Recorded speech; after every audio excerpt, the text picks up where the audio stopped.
This is one of those random videos that I make when I'm working, vlogging in public is one of those things that I'm trying to adapt to. So today I'm going to share with you the 5 major things that I would do differently if I am to start a new YouTube channel. I'm about to start a new YouTube channel, yes. So I'm not going to do these 5 things that I'm going to talk about. So if you're a new YouTuber or you are thinking about starting a new channel, here are the tips so that you won't make the mistakes that I made. Um,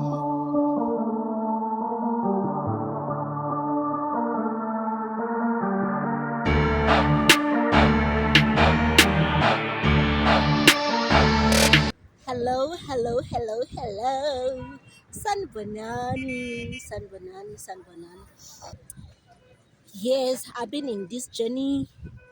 It took me like 3 whole years to finally monetize my channel.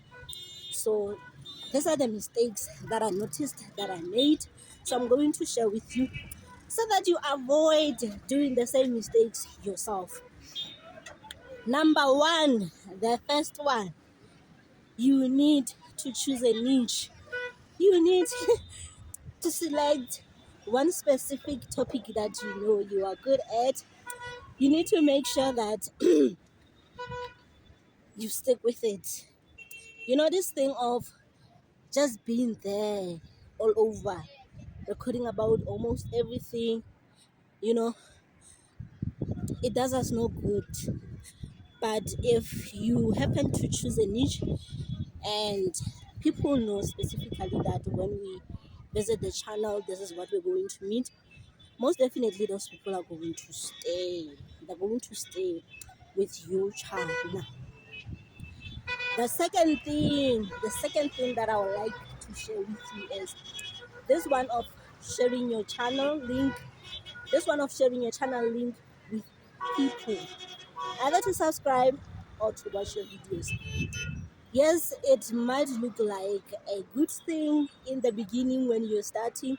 You'll be telling your friends, your siblings, everybody that, hey, I uploaded a new video. Go check my new video. I started a new channel. Go subscribe. That is totally wrong. Get me right on this one. This is wrong because those people are only coming to your channel because you told them to come. They only watch that video, and next time when you upload another video, they're no longer interested unless you continue pursuing them.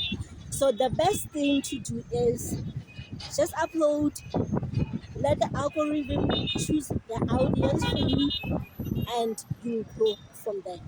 Okay?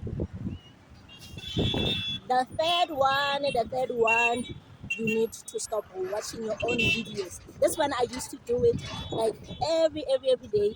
Like every time after I upload, I'll be the first one to watch my own videos. So you need to make sure that you just leave that video there, and people who are meant to watch it will watch it. Sometimes we get to be so desperate for the watch hour. We even go ahead and create multiple channels to watch ourselves. That is totally wrong, because you find that you are your own audience now. YouTube is not pushing your channel out there. Okay. Number four, we're finally running out. So I'm also going down, as you can see.